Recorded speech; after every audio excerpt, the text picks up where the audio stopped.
on this show. But one Newsweek senior writer has made a name for himself this election season with an arsenal of florid headlines, especially florid ones.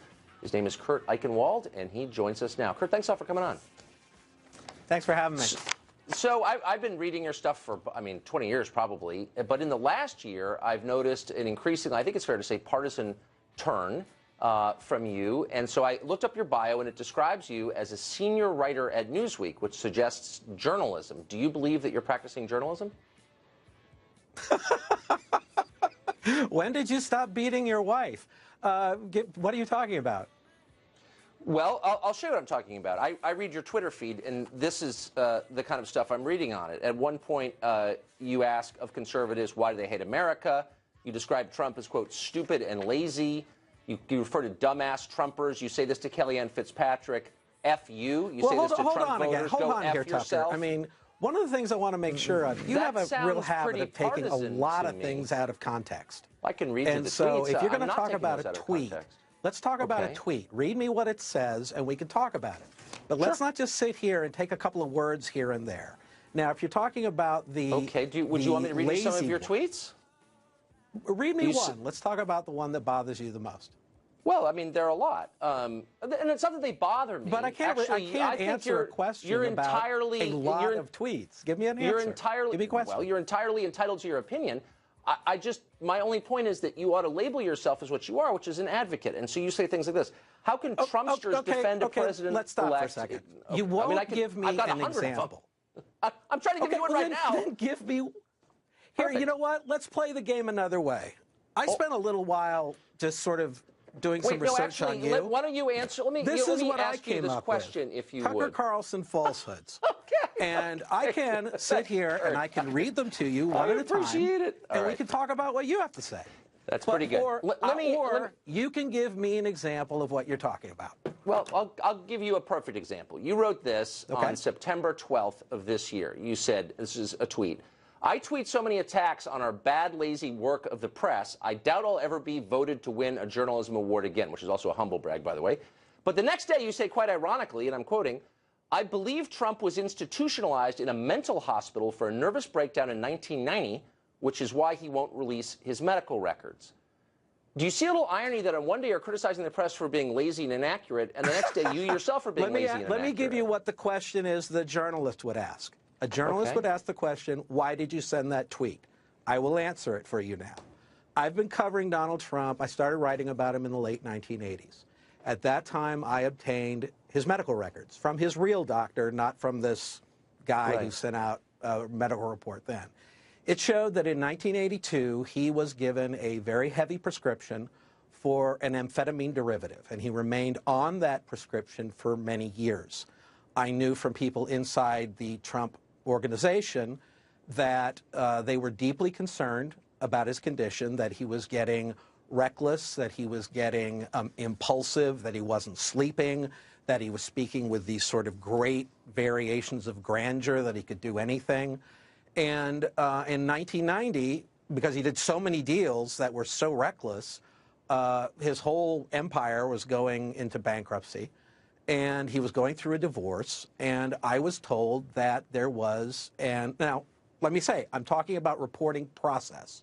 So I'm saying, here is what I was told. Was he in a mental hospital or not in 1990? You allege that he was. Was he or wasn't he? He wasn't. I mean, Tucker, if you don't want me to answer the question, I'm asking you the question. Was he in a mental hospital in 1990 But I would like to answer the question. You've made an accusation.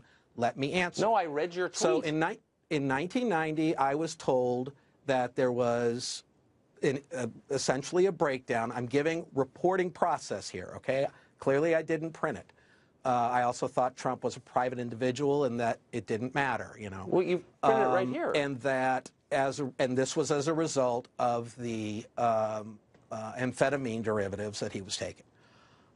Many, many years pass, and we have now the election. Now, up until that point, prior to the election... This is a very long story. You said he was in a mental hospital in 1990. Was he or wasn't he? It's a really simple question. I'm asking you to finish. Please answer the question. If you don't like the answer, don't have guests. But I would really like to answer your question. It's a simple question. Was he in a mental hospital, as you claimed, or wasn't he? Tucker, would you like me to answer the question or not? If the answer is no, say so. Please but succinctly answer the question. You You're want an filibustering answer with this if weirdness. You won't let me answer the question. Kurt, we can go back and say, oh, here are Tucker Carlson's falsehoods. Let's go through them one at a time. Kurt, I urge you. I will send these to you. You can put them on the Fox News website. Okay. Do you want me to answer the question or not? Just give me a yes or no. Do you want me to answer the question? Yeah, I want you to answer this question. Was he in a mental hospital in 1990, as you allege, or was he not? Let me answer the question. Go ahead. Look, you're not fooling anybody. You're trying to stop me from giving the answer.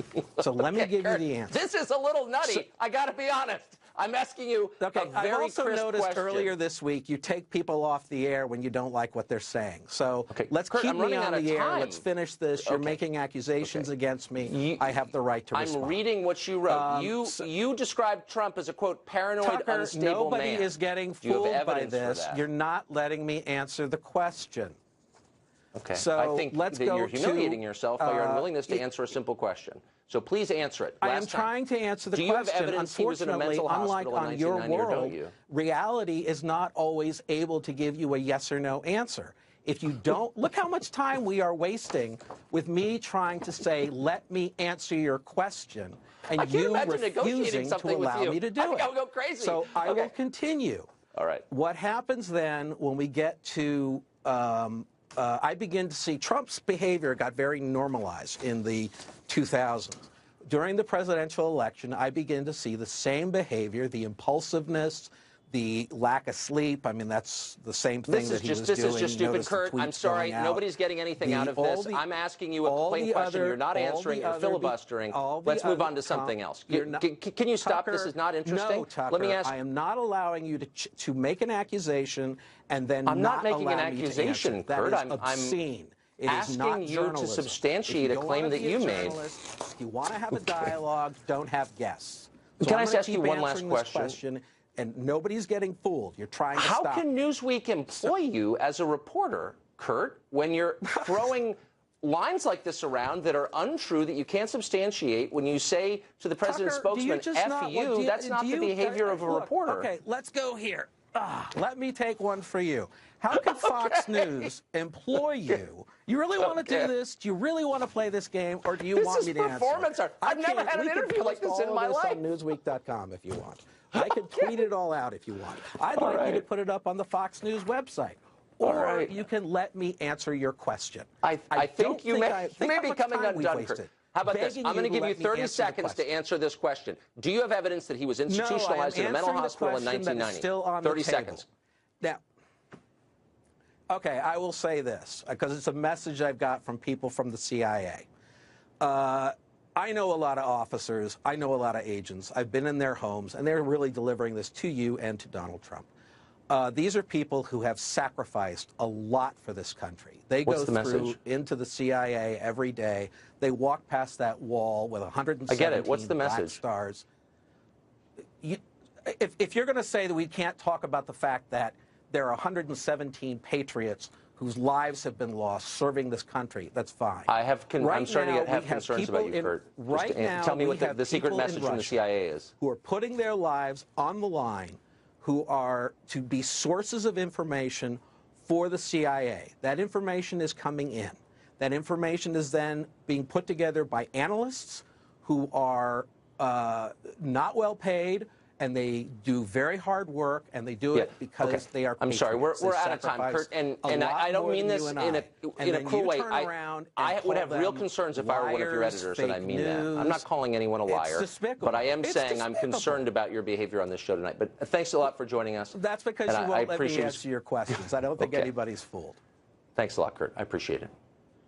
Well, we expect President-elect Trump to begin speaking in Hershey, Pennsylvania at any minute. While we wait, we're going to go to Fox News senior national correspondent